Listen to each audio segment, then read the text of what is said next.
everyone, and welcome to the Eternal X Wolfpack Paranormal Podcast. It's been a pretty busy weekend. Yesterday, I went to a Comic-Con and toy show up in Peoria, Illinois at the Northwoods Mall, and I got to visit the Heart of Illinois Center for Unexplained Phenomenon. David Salter and his team, actually a couple members of his team, I got to meet him up there. They were at the convention, and I stopped and talked with him and Doc. And hopefully I got a chance to meet you yesterday, and hopefully you got a chance to meet them today. Here's a picture of me and David and Doc. We were all just standing there chit-chatting for a little while, and I got to sit with them and talk for a while, and it was a great experience with those guys. I'm definitely looking forward to teaming up with them in the future, especially this summer for sure. Today, I also got to hang out with a few of my friends. I got invited to go to lunch with Miss Jamie Lynn Keller, and we went to the 11th inning up in Silva, Illinois, or I should say Rock Island. But anyway, all of us showed up there today. We had Jamie Lynn, Sierra, Alicia, Derek, Tom, Richard, and Mr. Bill Walter himself from Broadhead Manor showed up. So we all had a great time eating lunch and catching up. It was fun to get with them guys today, and I hope they all had a safe trip home as well.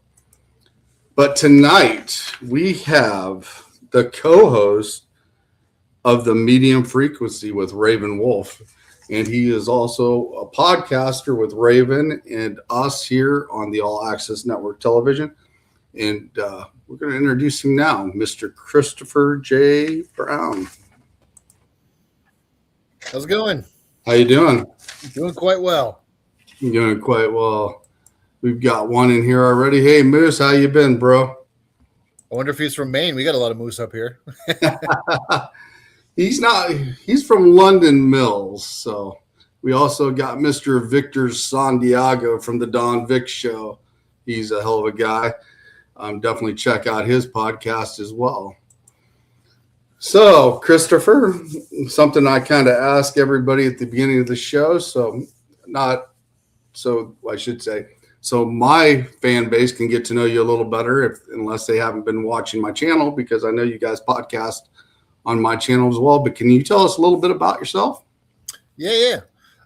So I kind of got into the paranormal, like officially, around like 10 years ago is when I really started like doing like live investigations and like going to conventions and things like that. Mm-hmm. I definitely am an investigator, but I'm also a psychic medium. And I kind of got into all that through paranormal investigating. Like that really opened me up to discovering that I could do things like that. There's, a lot of the times in the beginning, it was like I'd go to these haunted locations and like I would feel energy from the spirits that were there, which was really, really cool because it validated for me what I was feeling. Like, it's like, because a part of it was like, I thought I was losing my mind. Right. Am I crazy? Like, I don't know. I'm sure a lot of people that are, in this field and their mediums go through the same thing, but I definitely thought I was going crazy. And so having the validation that these people and these spirits that I was connecting with was getting validated was cool. That did lead me down more of like a healing path. So when I do readings now, I focus more on connecting people with their loved ones who they know, who they can validate, whether it's friends, family, pets come through sometimes. I've really focused my attention on that lately. But, I still do investigations. I'm still active in the paranormal, and I absolutely love it. It's kind of how I got into it. I grew up in a haunted house, a very haunted house, actually. It was like I jokingly call it cliche haunted just because whatever you could imagine that was paranormal happened in this house. You know what I mean? Like from shadow figures to disembodied voices to, full-blown apparitions, people knocking on my door. It was, I don't know. I hope that I never have to live in a house like that ever again. And thank God the house that I live in now doesn't have that. I would much rather go to another person's location and deal with it there than my own home. You know what I mean? Yeah, I can definitely understand that for sure. That definitely opened my eyes and like my thought process to the possibility of there being more to what I'm seeing visually. You know what I mean? Like there's more to life than just physical. There's also a spiritual world out there too. I'm also a spiritualist minister, although I don't do much of the church aspect around that. a Reiki master. I've got 2 books out now. Yeah, so that's a little bit about me. Yeah, I'm also a co-host of the Medium Frequency with Raven Wolf, which, Raven, if you're watching, hello. And anybody who has seen the show, hello, and thank you for tuning in. Yeah, we've got Susan Victoria in the house as well. So when you were growing up and you started experiencing your gifts, did you have anybody that you could actually talk to about it at the time? Or did you just think you were losing it and not understanding what was going on or just being weird? D, all of the above. I mean, no. So I guess I shouldn't say all of the above because when I was like growing up and when I was coming all into this stuff, like I had nobody to talk to about any of this stuff. I mean, there was no, like, my mom, one, didn't believe in any of the paranormal stuff that was going on in the house because for whatever reason, it didn't affect her. Like my brother and sister definitely affected them, but it didn't affect my mom at all, which was weird.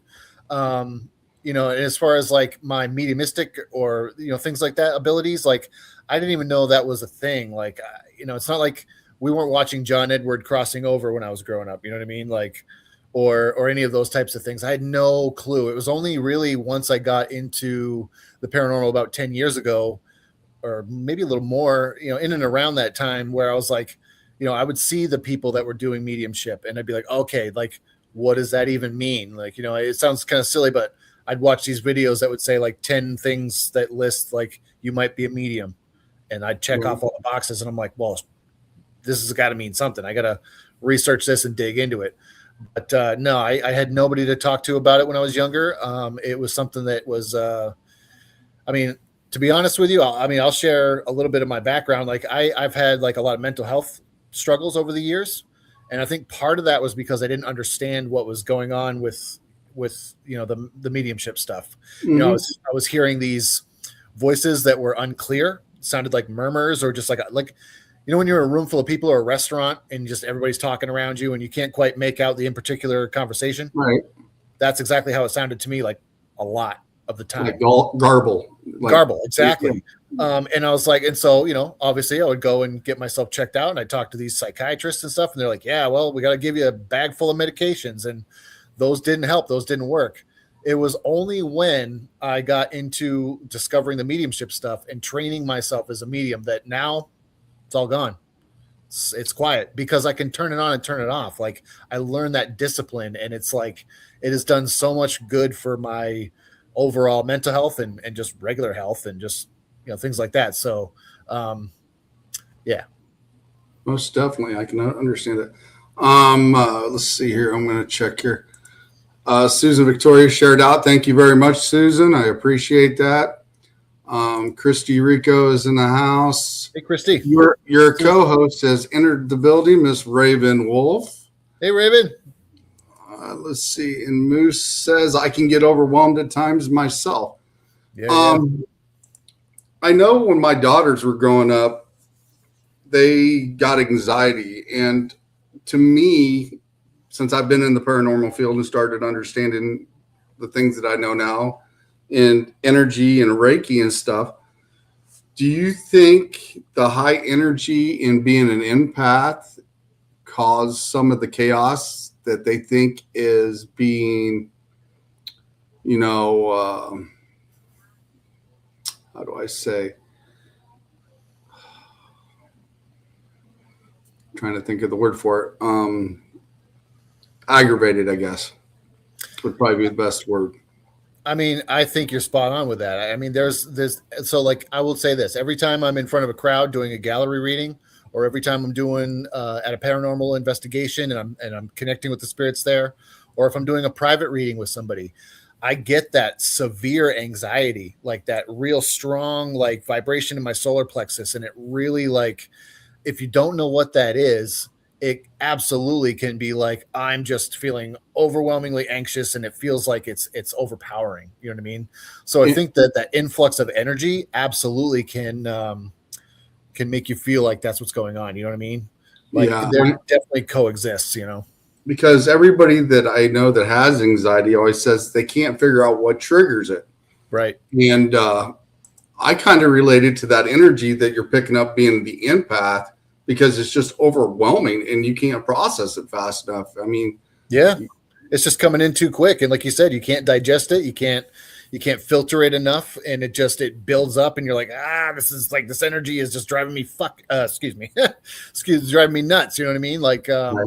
and it is overwhelming at times. And I can't stress enough, if there's anybody who is feeling that way as an empath, just understand that there are certain things that you can kind of do to help mitigate that. You know, you can, like, for me personally, I say things like, if it's not mine, let it go. Right. And that kind of just helps me let go of that energy and just be like, you know, it's like setting boundaries with yourself too. It's hard as empaths because sometimes those boundaries don't get set and we just pick up on it anyway, just because that's our nature. You know, if we see someone crying or we see somebody upset, we're naturally going to be upset. If we see someone angry, it's going to be like, you know. Oh, But most definitely. I think that, you know, trying those things can definitely help try to control and, or at least help you understand what's going on in those moments to help, you know, make it less intense, you know?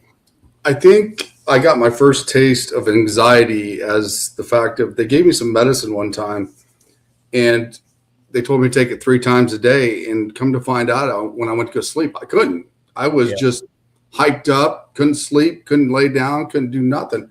Yeah. And I finally started understanding what some of these people were feeling. And then I figured out it was the medicine doing it. So I cut back on it. Then I was fine. And also, you know, when my Reiki master gave me my Menaki rights, about the second right, when I was going through it, when I was walking through Walmart, you could just feel that energy. I mean, it was just like a ping pong ball just bouncing everywhere. And it's like, whoa. Until you started to finally understand what it was and to control it. Like you said, start slowing yourself down a little bit. But yeah, I do finally understand what anxiety means to some people, because I did have a test with it with some meds I was on at one time. And it's crazy. I mean, I don't know how a lot of people deal with it.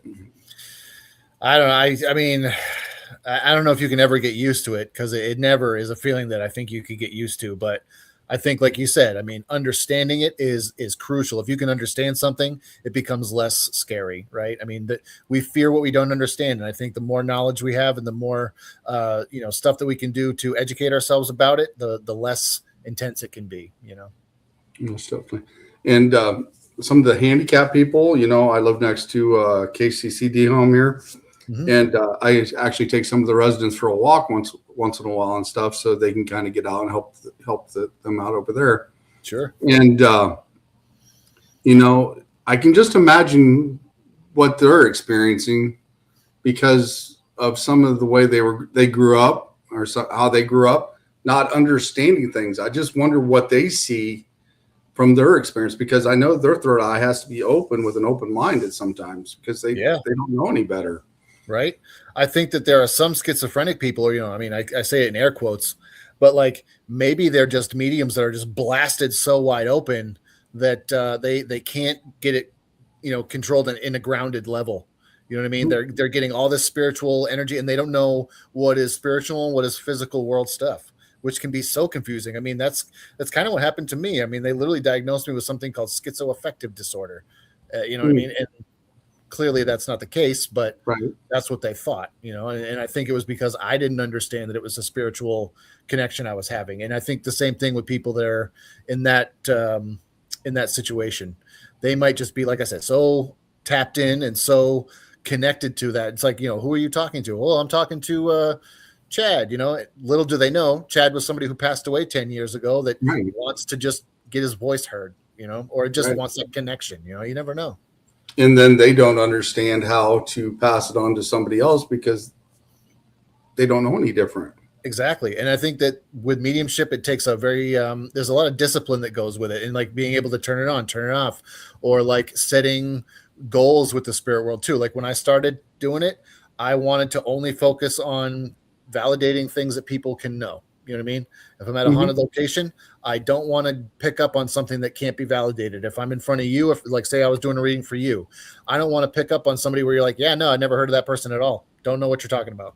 Because it doesn't do you or the person in spirit any good. You know what I mean? Like, and I think truly mediumship when done is a healing on both sides, both you and the one in spirit as well. Right. So. I mean, I guess it takes a lot of patience just to sit there and be able to listen to somebody and try to analyze and put it together on how they see it before you can actually super make a judgment about it. Because, like I said, sometimes they may not understand it themselves, and then you got to be able to explain it to them. Right. 100%. Yeah, and I've come across a lot of people like that before, and it's interesting because, like I said, you got to break it down for them and then say, hey, get rid of the bad, push away what you don't need. Yep. And focus on what you need to focus on instead of just letting everything hit you at once. Right. That's definitely for sure. So in order for your meditation and concentration, did you get that from your Reiki experience?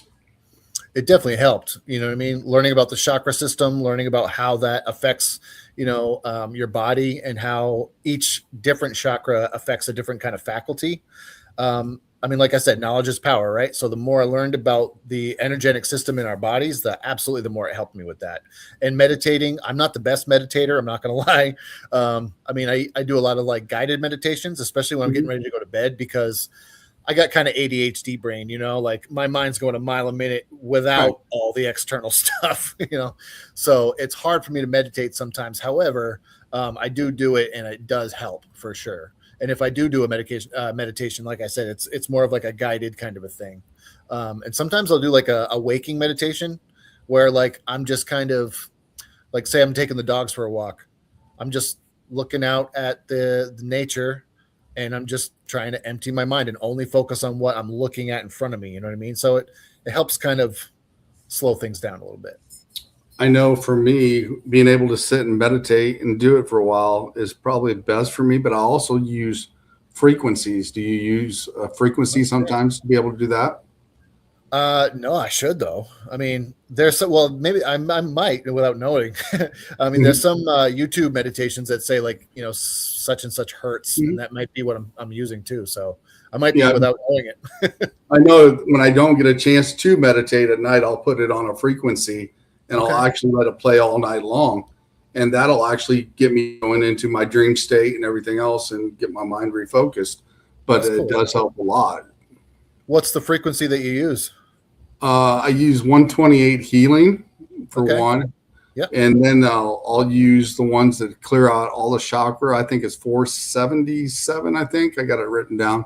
Something along that line that'll help you clear out all your chakras and realign them again. Cool. All right. I will definitely take that in. I'm gonna look into that because I could probably implement that much more than I do now. Yeah, I actually got it written down. I could look it up for you and send you a pic of it. Please do. Yeah. I believe the psychiatrists look to see if hearing voices and seeing things bothers you too. That need meds. Otherwise, they say you're normal. I do agree with that. Yeah, I do agree with that. What's that frequency? Well, like I said, I use 128 megahertz for like the healing frequency sometimes. And anything that's got like rippling water in it seems to work really well for me. Being outside, like that outside environment just to relax you. I use that a lot. It's funny you say that. There's times where I do a full day of readings, right? Where I'm booked at a shop or whatever. And I'll do 6 to 10 readings. After each reading I will ritualistically put water over my face 3 times. Kind of wash my face 3 times with water, and it really helps me maintain my energy throughout the day. That's interesting. You use water. I use fire. I'll light a candle, and then I'll put it, and I'll take the heat, and I'll go over the top and realign my chakras when they come out of line. That's the way I was taught, and I'll realign each chakra going down. But I use the fire ceremony for that, and everybody's different. Everybody's learned a little different. And water, like you said, you use water. But I've used a flame or a fire, and it seems to work good for me. It actually energizes my chakras a lot more, I think, for me anyway. That's cool. YouTube has a lot of music. Yep, YouTube does. That's where I get them from. And I actually got a lot written down. So, energy work. How often do you use energy work with your when you channel things for their certain things? I mean, you focus in on your energy, Yep. but how do you channel that energy to a specific point? I mean, I think that it doesn't look like how, like Reiki would look, I guess, because Reiki is kind of hands-on. When I'm doing readings, I kind of visualize, it's like coming from them through me and to the person I'm sitting with. So it kind of just transmutes in a different way, I guess, if that makes sense. Um, as far as the energy work goes, I think mediumship is absolutely energy work, just in a different way. I think I'm using my words to facilitate that energy work as opposed to maybe hands-on healing. You know what I mean? Mm-hmm. For for me, when I'm reading people, I focus on their energy, and it seems like that vibration of their energy will relate to words to me of what needs to be done at the time. Okay. And that seems to work really well for me. And then also, for apparitions, I don't see a full apparition. I've only seen like 2 full apparitions before. Yep. But when I see an apparition from a distance, it's like energy to me. It's like heat coming off the asphalt. Right. It's That's like, what you ever seen the movie Predator? Yeah, it's kind of Like like Predator's kind of invisible. Mhm. Yeah. That's kind of what it looks like to me when I see an apparition. It's not a full-fledged apparition. I can't distinctly tell what exactly, but I can see it there. But if then I focus on the energy and feel that energy, I can tell if it's male, female, Yep. and the fact if it's bad or good, because it does give off a different type of an energy. Absolutely. It's funny for me sometimes when I'm doing paranormal investigating and I try to figure out, or what spirits are in the room or whatever. Very much like you said, I don't necessarily see them often. I can see them with my visual eyes. It's almost like they pop up in my mind's eye and then I feel it. It's like a clairsentient, clairvoyant kind of a feeling. You know what I mean? It's kind of like those two combined in a sense. It's kind of odd.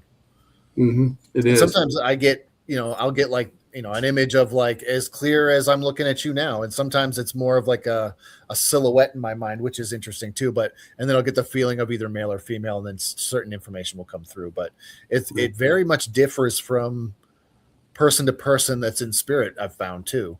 If somebody was a very much like if they talked in metaphors, they're going to use more imagery with me. If they're very direct, they might just use clairaudience and be like, hey, my name is so-and-so, and this is what's going on. I think that they use the clairs in conjunction with what their personality was when they were still living and what their personality is now that they're in spirit. You know what I mean? Right. Linda Judd here asks, do you ask if a being wants to be crossed over?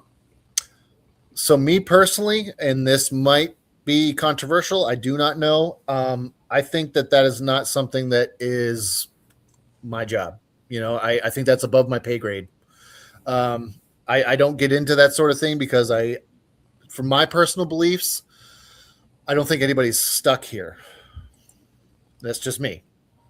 I know there's people that are going to disagree with me, and that's cool. I'm totally open to dialogue, and I'm not set in my way of that. If there's an alternative viewpoint of that, I'm open to it. However, me personally, I don't feel like anybody's stuck here necessarily. I think that there can be residual energies that hang around. I think that people can also maybe feel connected to staying here, but maybe not forced. Do you know what I mean? I can see that. It's just my opinion, but it's a long-winded way of saying no. I do not ask if they need to be crossed over. I feel like, in my viewpoint, what God or whatever you want to call it, that's up to them. That's up to a higher power, something that is above my pay grade. I guess is the best way to put it. Yeah, I know that I've experienced some things on investigations where we've actually had spirits trap other spirits there, and we've gotten rid of that spirit, and the others have crossed over. Okay. Yeah. And we actually got names coming over the ovulus, like 13 kids' names at the time. Oh, wow. Yeah. I mean, I know that there's a lot of people that do that. I mean, oh, hey, Jim. There's rescue mediums, and there's a lot of people that bring people into the light and things like that. It's just not something that I have experienced myself personally. So I don't really know enough about it to give an honest response to it. You know what I mean? So that's Right. just my answer, I think until somebody actually, like you said, has that experience or it comes across, everybody is different because of their experiences and what they've witnessed. And until you come across those, you'll have your opinion and somebody else will have theirs. And that's fine. Yeah. Yeah. And I totally fully, like I said, my opinions are not set in stone. I'm always learning. I'm always growing. I'm always open to new experiences. So I am willing to say that it is absolutely a possibility and that it's a probability. Me personally, have not experienced it or done it myself. That's all. What's one experience that you've had that really makes you wonder and you can't debunk it? Oh man. Well, there's quite a few actually. That's a great question, man. As far as paranormal investigating goes, yeah. I can say so I'll start when I grew up in that house, right? Mm-hmm. There was this one thing that happened to me, and at the time I was a teenager, full of piss and vinegar, dealing with a lot of depression, anxiety, anger, all the stuff that teenagers deal with, right? So that's kind of like setting the groundwork for the story. But in this house, it was a 3-story duplex. Second floor was the bathroom, and so I was getting ready to take a shower. So I was like, okay, well, I took my shoes off. I go in the shower. I look at the rack. I'm like, oh, I need a towel. Well, the towels were downstairs. The stairwell was just outside of the bathroom door. And outside of the bathroom door was a pull switch light. It had a loop in it, but it was all swirled around. You know what I mean? Like there was no way it could have opened or anything like that. I tried to debunk it over and over again. However, I went to go put my shoes down right in front of that rope. And then I was like, oh yeah, I need a towel. So I went to go walk downstairs and it was around my neck. So it got caught on my neck and I went, and I had to catch myself, had I not been able to catch myself and collect, stand up, take the thing off, I would have hung myself essentially. And people would have said, he committed suicide. That's just how he went because of the anxiety and the depression and things like that. Mm-hmm. Like I said, I tried to debunk that over and over and over again. And it's still, I'm like, I don't know how that happened. If it wasn't for the spiritual, you know what I mean? There was an energy in that house that was bad. It was a son of a bitch. It was just mean. And I think that was its way of proving that to me. So that was one thing I can't explain or anything like that. Have you tried to go back and attack it again or find out exactly what it was or what entity it was? So funny story. I continuously have reoccurring dreams about that house. Right. And I drive by it all the time. It's about an hour from me south. Right.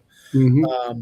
But I take martial arts classes, and the martial arts dojo that I go to is not far from the house I grew up in. So I drive by there all the time. I could knock on the door at any given moment and say, hey, this is what's going on, yada, yada. But for whatever reason, I don't. And I think, honestly, I'm a little afraid of what it might bring up for me. Because a lot of bad shit happened in that house. You know what I mean? A lot of trauma from spiritual and just regular life happened in that house. And like I said, I will have reoccurring dreams of that home where it's always the same house, but a different situation. Sometimes it's really bizarre. Sometimes it's really scary. Sometimes it's just like I had a dream where I was like training in a dojo, but it was the living room of that house. Another time I was in that house and like there was things chasing me all over that I couldn't see. So it really depends. But like, I don't want to personally knock on the door and say, hey, this was my situation when I lived there. Would you mind if I did an investigation or whatever? Because what if whatever was there is dormant and then I open it up and then it affects the family again? You know what I mean? Or affects the family that's living there currently. And I would hate for that to be the case. Or maybe it's already affecting people. I don't know. But to be honest with you, I think that it's a little bit of like that nervousness, that little bit of being scared of the crazy things that happened in that house and seeing it again in person. It just was intense, So like, I'd like to, it looks good on paper, but honestly, it freaks me out. That's kind of interesting. It almost it kind of seems like it's wanting to play tricks with your mind and just linger with you, kind of like a djinn would, you know? Yeah. It seems to fuck with me in that way. And it's like, it's just, it really like, there's a pull. There's a strong pull. And Jim asked, have you ever parked outside of the house and looked out to see what you feel? 100%. And I don't feel good. You know, I'm like, I just go right back to those moments. I mean, I could show you goosebumps on my arm right now. It's just like, drives me nuts. Like the curiosity is killing the cat, but also there's somewhat of like self-preservation that's going on too, because whatever was there, like I said, was mean. It was not pleasant. It did not want us there. You know what I mean? So it's hard. Linda Judge says here, a reoccurring dream could be astral projection. To me, astral projection is where you got control of your dream and you're being able to go where you want, when you want.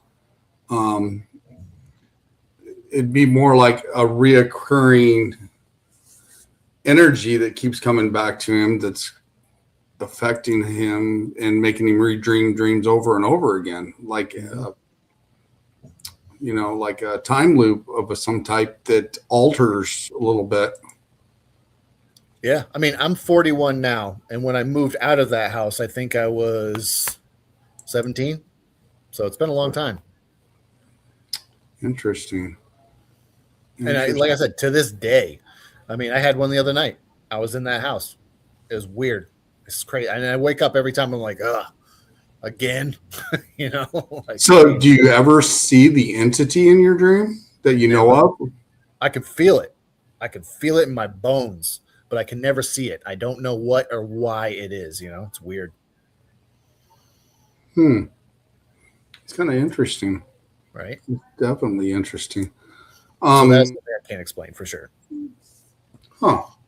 Now you got my curiosity up. That's the first time I've heard of a dream that keeps reoccurring and a little different and altering all the time. So that, yeah. I mean, like I said, the situation always changes. But one thing that's interesting is during the dream, there is a moment of lucidity where I'm like, this is the house.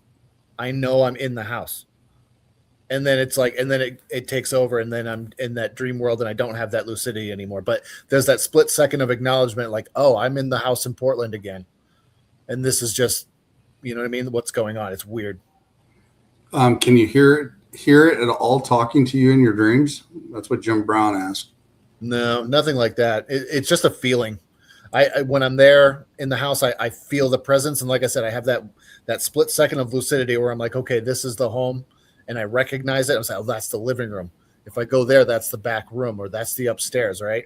And it's just wild, you know. There's no definitive or like, what am I looking for? Defining characteristics that like allow me to understand or know what the energy that was there is. I only saw one brief apparition when I was in that house. I lived on the 3rd floor. And a lot of the activity happened on the 2nd floor, to be honest with you. I mean, it happened all over, but most of the negative energy was on the 2nd floor. I remember turning the corner to go up the stairs into the 3rd floor, and I'd always feel like something was just like, it's like, you know, if there was like a tiger or a lion behind you ready to pounce on you, and you're like, right. Oh God, that's the feeling I would get every time. That being said, I was in my room and I swapped over. My brother had an experience in his room, and he moved out 2 weeks later. Literally just like scared the daylights out of him. He's not a paranormal type of guy. Like, he doesn't believe in any of that stuff. But he came into my room one day shaking like a leaf, saying, there's a ghost in my room. There's a ghost in my room. And then, like I said, 2 weeks later, he moved out. So my view of it was like, oh, cool. I get my brother's room because it's, you know, it overlooks the street, and like, that's the better room. It's a bigger room. So I moved in. That night I woke up and there was this big, tall man standing right next to me, and I screamed bloody murder, and it was gone. Never saw it again because I put protective measures over that room. And that was like the safe space from then on. After I put those protective measures in, it was like, if I got, you know, when I ran up the stairs and I got that feeling like, oh, something's behind me, something's grabbing my spine, I'd run up the stairs as fast as I could. I'd slam my door, and I'd be like, oh, I'm safe. I'm good. You know, it's weird. It's wild. I'm glad it was 20 years ago. Linda said, I would trust your feelings, be safe, keep your distance, pray for St. Michael to intervene. Yeah, that's good advice. That's very good advice. I wonder if digging into some shadow work into your past would help you with that. Yeah. Like a subconscious thing that's your subconscious picked up in your past that affects you, and you don't realize it. That's why it keeps taking you back to the house. Yeah. Some sort of like unprocessed trauma from living there, Mm-hmm. Yeah, Yeah, for most sure. definitely. That, like I said, that's very interesting. My sleep paralysis will keep me one day. I know it. But yeah, that's definitely interesting. You mentioned you take martial arts. What kind of martial arts do you take? I take a version of ninjutsu. So it's like if ninjutsu existed today, how would we defend ourselves? You know what I mean? Because like nobody's walking around with a katana anymore. Right. But it's like that. We also do Muay Thai and boxing as well. So we got live sparring as well as kind of more traditional martial arts that have made more modern due to like the necessity for modern day fighting. You know what I mean? People did not Right. fight like they did in 1600, so we Oh, yeah. adapted to how they would fight nowadays. Most definitely. Yeah, I got my black belt in '91 in North Korean martial arts, which is Kuk Sool Won. That's amazing. And then I used to take a little bit of jitsu, and I took boxing, and I used to cage fight and retired as a heavyweight champion when I was 37. That's awesome, man. Yeah, so That's cool. I'm I actually getting know my black belt at the end of March. I I wish I knew Reiki back when I was learning the martial arts, because I know it goes hand in hand, and I Oh think yeah.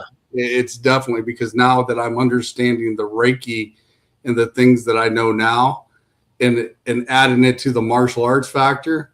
Oh yeah, it explains why certain things that happened back in my past happened, Yeah. and I know why, because it was build up energy and it was taken out on somebody at the time. Yeah. I can hurt you and I can heal you. Oh yeah, and yeah, I miss it, but my neck can't handle that anymore. Yeah, I So mean, it's starting to wear on me. I've been training for 10 years now, and the old back ain't what it used to be. I can promise you that. yeah, I mean, I miss it, and I used to teach for a while as well, Yep. and like I said, I like it, but I wish I knew Reiki at the time that I was learning martial arts, because I think it'd have been great together. Yeah. And now I'm putting the blocks together, knowing what then to now, which actually comes out really good too. So yeah, that's awesome. I remember you were talking on another show I was watching, and you were talking about you have an altar, or was making an altar. Oh, yeah. I think the altar to is more of a Norse pagan altar. So the one that I have is actually more towards Fenrir, which is in Norse paganism. But yeah, I think that might be the one you're talking about. Yeah, Maybe. I remember you Could be. talking about it. Because I've been learning. I learned about altars back when I was taking shaman classes, and I still take Yeah. shaman classes. I go like once a month, and Yep. we talk about altars and Wiccan and Peruvian stuff Yep. with the rocks and stuff. And I also like Egyptian magic. Very Do you cool. do you deal with Egyptian magic? I don't personally, but I'm extremely fascinated by it. You know what I mean? I'm kind of like I take bits of all of it and try to understand it and try to work it into my own thing. Like there's a lot of stuff that I definitely hold more dear, and some things I don't. And but I mean I definitely I feel like every single spiritual modality can teach us something and help us grow within our own individual path, which is super cool. So like there's a little bit of Norse paganism that I follow. There's a little bit of, I mean, I dare say Christianity and Catholicism. There's a little bit of the Wiccan. There's a little bit of I mean, all of it is a balance. You know what I mean? And there's Oh yeah, always a piece of all of this stuff that we can learn from. So yeah, I mean, I definitely consider myself, the spiritualism too. I mean, I'm a spiritualist minister, you know, but I don't focus only on that, if that makes sense. You know what I mean? I right. try to balance it out with everything just so I can have a broader understanding of metaphysics as a whole and just the spiritual realm and how people view it. Hello, Christy. Yeah, definitely for sure. That's one thing I always say to everybody. Balance is the key. You learn a little bit about the dark side, you learn a little bit about the light side, and then you 100%. put it together because you got more knowledge when you got them together than just knowing one side or the other. That's definitely. Absolutely. I could not agree more with that. I mean, that's, yeah, 100%. Um, it can be at times, but voodoo's kind of its own, like along with hoodoo. Right. It's a totally different type of thing. But I do know we had some teachers in class that were teaching us the Peruvian style, and they Yeah. used rocks and nature. And when they were sitting there explaining it, I can relate it to the Egyptian style with the crystals and the Mhm. magic that they do, Yep. and with the nature because it goes hand in hand, and it's just a different version of it. And Mhm. I thought that was pretty cool that it just kind of all fell into place. It kind of, it's much like, I don't know if you have heard this in relationship to martial arts, but I heard this and I think it absolutely relates to the spiritual side of things. If you look at martial arts or even spirituality as a mountain, right? When you're Hmm. at the bottom of the mountain, all the different paths look so far away and so distant from themselves, right? Once we get to Hmm. the top, it all meets in the at the same point. It's Hmm. all very much the same thing. So it's easier or it's harder on the bottom to see the similarities because they seem so far apart. But once we kind of go up and we learn more and we get to the top of that mountain, they really connect in a lot of Oh ways. yeah, most definitely. And like I said, the more I dig deeper into certain things, and it just keeps flowing like water. And Yeah. once you stop learning, if you just stop or don't want to learn anymore, you're just fooling yourself because there's Hmm. so much more to just keep digging into. It's Absolutely. just it's just like an endless hole. You just Yeah. keep learning more and more and more. And I think it's amazing. I mean, I've learned so much from a lot of people, and even talking to people. And I've been blessed with two good mentors that showed me the shamanism and the Reiki, Yeah. and it always works great for investigations and understanding things and things that come about, and it's awesome. It is. Knowledge is a beautiful thing. I love it. One of the things that our shaman teacher always tells us, it may work for you but not for others, but if it works for you, keep it in your arsenal. Yeah. And then you could explain it to somebody else and they can modify it that may work to their advantage. It's Yep. not necessarily one way to do it all the time, but somebody may have a different path or be Absolutely. taught different. Yep. I agree. And I wish more people would be more open minded and share more information out at times instead of just keeping it to themselves. Yeah, there's no need for gatekeeping when it comes to this stuff. I mean, what's anybody going to benefit from not sharing what they've learned and what they've grown with? You know what I mean? It just is only going to help us all in the long run. So why not share it, right? Yeah, and knowledge is definitely power, and if you can keep that balance, because some people can't keep that balance. Some people either go to the light side or they'll go to the dark side. They can't keep that balance. Right. And I guess I'm blessed with the fact I like to go both sides. I keep that balance because I like to learn that dark side and I like to learn that light side. And then once I know the counters to each other, it's a good feeling instead of That's right. just being, oh, I don't know this. But and then also, if I ever get stumped on anything, I've always got people I could call and say, hey, throw this by you. What do you think? Hmm. Have you experienced this? And Right. they will give me their input, Yeah. and I think that's great that I've got connections like that. And I've always told people, that's been on the show, if you need help, don't be afraid to holler, because I could connect you with somebody or I could help you out and we could figure out what's going on together. That's a beautiful thing, man. I really truly believe that. Yeah, like I said, and if people would share more knowledge in this field, I think we would be so much farther along. Yeah, I I, agree. I mean, because you could have a piece of my puzzle, I could have a piece of your puzzle, not even realize it, and it could have been solved months ago, and we could Right. be looking at something totally different. Right. And then it gets the picture together and you're like, oh, there it is. Like, oh shit. Like I didn't even think of that. But it's like working together allows for those worlds to connect, which is super fucking cool. Yeah, most definitely. So when you go on investigations, is there any type of preparation you do before you go on an investigation? Yep. So I will definitely kind of reach out to the universe, my guides, my ancestors, my loved ones, and just ask for protection. I think that that covers my bases on a spiritual level.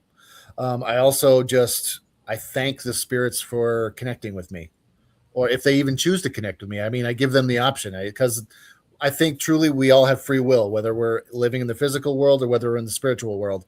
And it's not for me to say, "Hey, I'm coming. You have to tell me this, this, and this." It's like that's not cool.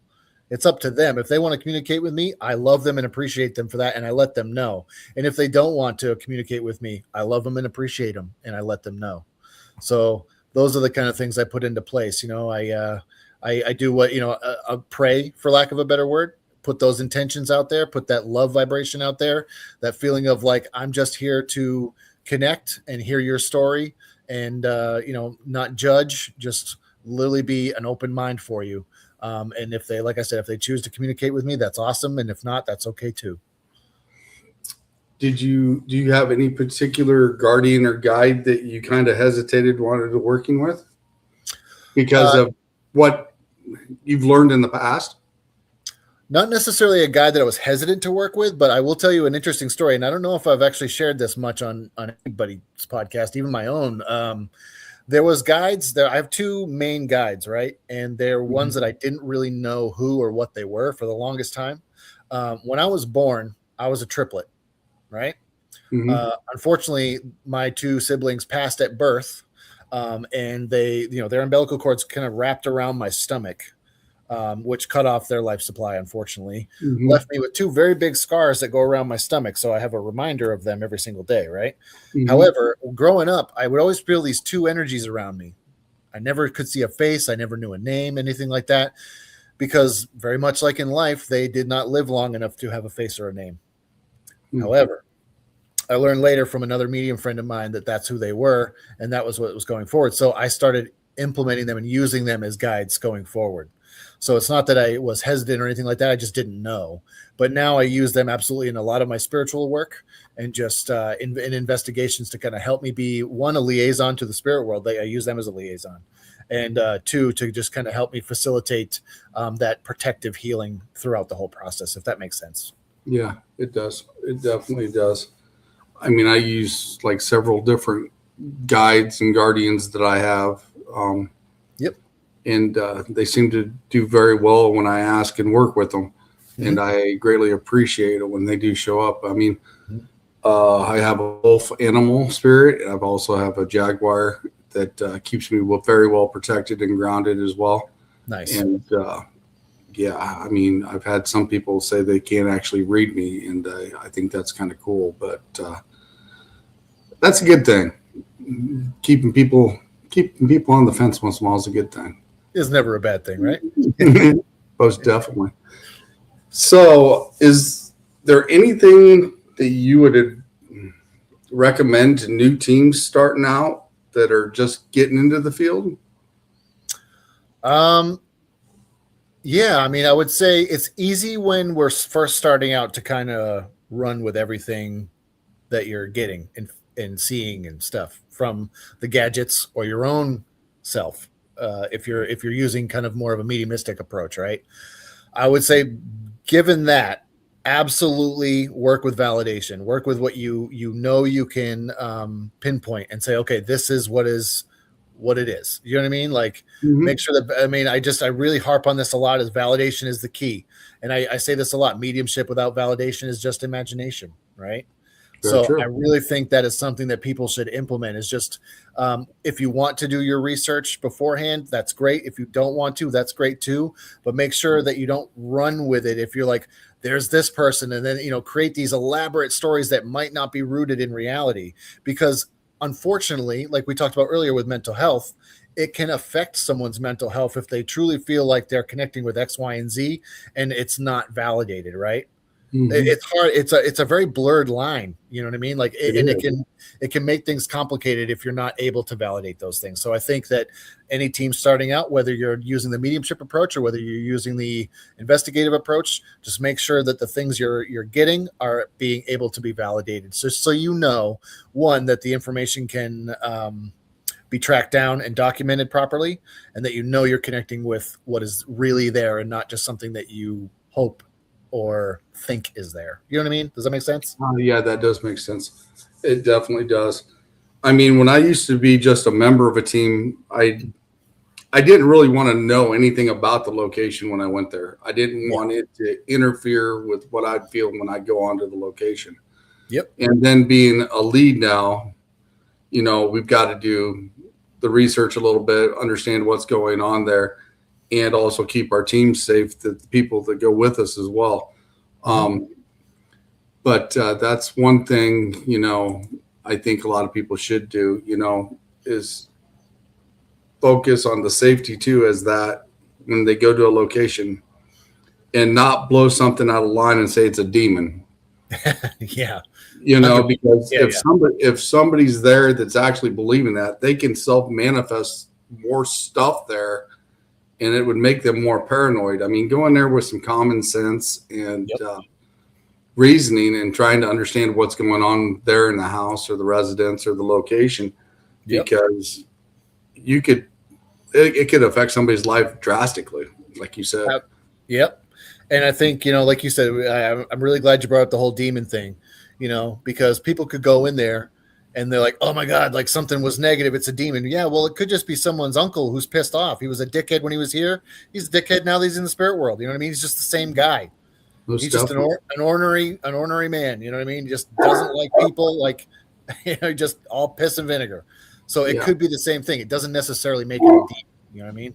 And it makes it hard for some teams to go in there, that to clean up after somebody else's mess, I should say. Yeah. For the fact of saying it's a demon, because then that whole time that you're not there to help take care of the issue or help those clients or those people, they've been manifesting more things into that house. Yep. And compounding things that can make it a hell of a lot worse. Manifestation is huge. You have an investigative team that comes in, feels some sort of maybe not so pleasant energy, and they tell you it's a demon, and all of a sudden you're like, oh man, like this, and then they're going to run with it in their mind and then manifest this thing that like is just way blown out of proportion. So you got to really be careful, I think, too, like you said. I mean, giving the information to the client that you're working with or the location that you're working with, like be really careful with the evidence that you present to them and how it's presented. That's why I say the validation is so important, I mean, I remember right when I started this team after I left the old team, we had an elderly lady that had a house here in the town that I live in. And she called us up and she says, we've got noises in the house and shadows walking through and everything. And I was like, okay. So I took a team of rookies, because that's the new team when we started. And I explained, hey, we're not going to do a live tonight. We're just going to do this by the book. We're going to help this lady out, etc. And we got in there, we set up stuff, we set up our grids, and we seen some shadows actually walking by. We actually went outside the house, walked around the house to try to debunk it, to make sure why we were seeing it, what was doing this. Mm-hmm. And then we got over the obulus. We've got some kids talking in the back room. Mm. And because she said they would pull on her pant leg, or they'd tug on her shirt, or they'd open her cabinets up. And we discovered it was those two little kids. And she walked back there. She wanted to hear it for herself. This is an 80-year-old lady that wanted to go back there and find out what we found out. And she goes, hi. And they say, old. That's what come over obvious, old. Oh, my goodness. That's great. And she laughed. She goes, I'm not old. And all of a sudden you hear, hey, that's not it. And it was just kids. Yeah, and kids being kids. The funny thing about it, when I think is kids the most, is they'll say devil, demon, things like that, to try to scare you away, because they want to scare you. They want you to leave. And they know it works. No, it does not do anything. So we discovered it was kids. And she asked, what are we going to do with the spirits here? And I said, well, what would you like me to do? And she says, they can stay in my house. I said, okay. I said, But you've got to realize these little noises you're hearing are the tugs on your pants or the tugs on your shirt. I said, they're looking up to you as like grandma figure. Right. They're wanting attention. Mm-hmm. So maybe open up a kid's book during the day sometime when you're not doing anything. Read a story out loud. Just read it out loud. Or play some old music. Yeah. I play old music all the time. And she says, I'm going to leave your phone number up here on the fridge. And if I have any more problems, I'm going to call you. So I let it go for about 4 days. And I went and knocked on her door. And she goes, Sean, I'm so glad you came. And she says, I was actually going to sell this house, but now I understand what's going on here. And I like staying here now. That's awesome. That's beautiful. So, I mean, that was all I needed for thanks. The fact that it went well. We helped her understand what was going on, and we gave her validation of what was going on there as well. And I thought that was the best payment in the world. That's awesome, man. Much respect and love for you on that one. That's cool. And that's the reason why I'm in this field. I like to help people and let them understand what's going on around them. 100%. There's a difference how a shadow feels compared to a negative entity if we are not operating through fear. That is very true. Yes, I can agree with that. Yep. I can definitely agree with that. I mean, I've felt different types of energies that will affect me different. And you can definitely tell if it's got some meanness to it, I guess. Yep. It's got a little bit of a bite to it. I'm curious too. Like, one thing I think is important for people to understand too is not every house that you encounter that somebody is experiencing, a haunting at is truly haunted by a spirit. And the reason why I say that is because I did an investigation for a gentleman he was just really, there was one room or a couple of rooms in particular where it was really bothering him. The energy was heavy. It was bad. He just didn't want to go in. He's like, I don't even go in there anymore. I closed the room off. Right. After getting to talking to him, he was reliving past trauma that he experienced while in those rooms. So it wasn't that it was spiritual energy. It was his PTSD that was manifesting these things and him masking it under the guise of paranormal. So sometimes it's not spiritual things that are haunting the house. It's the own individual haunting themselves, Yeah. I think being open to those possibilities is, because it's a wide range of things that could happen. You never know from client to client, from house to house. You never know the situation. Everything is going to be different. So I think having an open mind to what you're going to walk into is important too. Yeah. I mean, nothing's ever the same thing twice in any type of investigation. Never. And like you said, you got to go in there with an open-minded and actually listen to the people there too, to put the puzzles together and understand what they're going through. And that does help out a lot as well. For sure. Yep. Definitely for sure. Man, we are at the top of the hour already, Chris. God damn that. It's a good conversation when it goes by that quick. I love it. I love it when conversation goes like this and the show goes great and et cetera. And people learn from things. We had a lot of people in here tonight making comments and, asking a few questions here and there. And I greatly appreciate each and every one of you stopping in and your support as well. Is there anything you'd like to say before closing out and where people can find you, Chris? People can find me right on Facebook. They can either go to my personal page, which is Christopher J. Brown, or they can check out me at Psychic Medium Christopher. I post a lot of the events I'm going to be at, whether it be Paracons, whether it be gallery reading events. I got a really big gallery reading coming up in Augusta, Maine on March 5th with my friend and fellow medium, Scott Allen. It's literally at this place called the Augusta Civic Center. It's crazy. We've already sold a lot of tickets there, and it's going to be a big gallery reading. It's going to be cool. I just can't say enough about how much I appreciate all the love and support from everybody who has either watched the Medium Frequency or watched me on other podcasts or just supported me in any way over the years. Like, truly, like, my heart goes out to you all. Like, nothing but love and respect, truly. If I could give back to that, that's the best way I can do it. And if there's any way I can help anybody, please reach out to me. Let me know. I don't know. It's overwhelming sometimes. It's truly humbling. You know what I'm saying? Like, I'm grateful.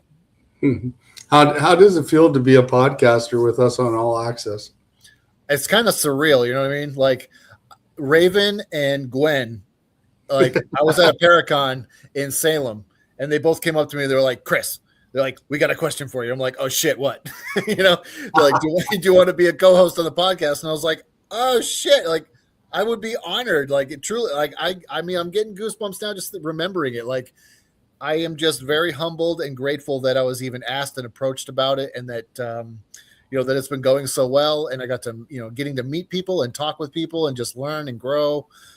This is all a wild journey that I've been on, and like I said, it's just beyond humbling. So I'm very grateful to everybody who has supported me in any sort of way, or, you know, anything that, you know, in the paranormal is just, it's an honor, truly.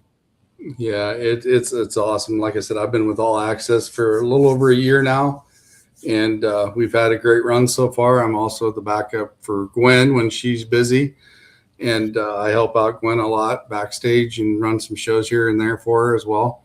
Yep. And it's awesome. It's definitely time consuming as well, and but it's been a great run so far. I mean, a year and probably 2 months now since I've been on the network, and congrats, man. That's been amazing. really great. It's been really cool, and you know, I appreciate all the help they gave me as well. So I'm gonna say this here. I'm gonna leave you up because let's see here. Next week, my guest will be Gellick Paranormal Society. So I'll be looking forward to having them on the show. And that will be next Sunday at 7 p.m. Central Standard Time. And as me and Chris, we like to thank each and every one of you who watches All Access Network Television and watches our shows and supports us as well. And you all have a great weekend, the rest of it, and hopefully have a safe week as well. We're out of here.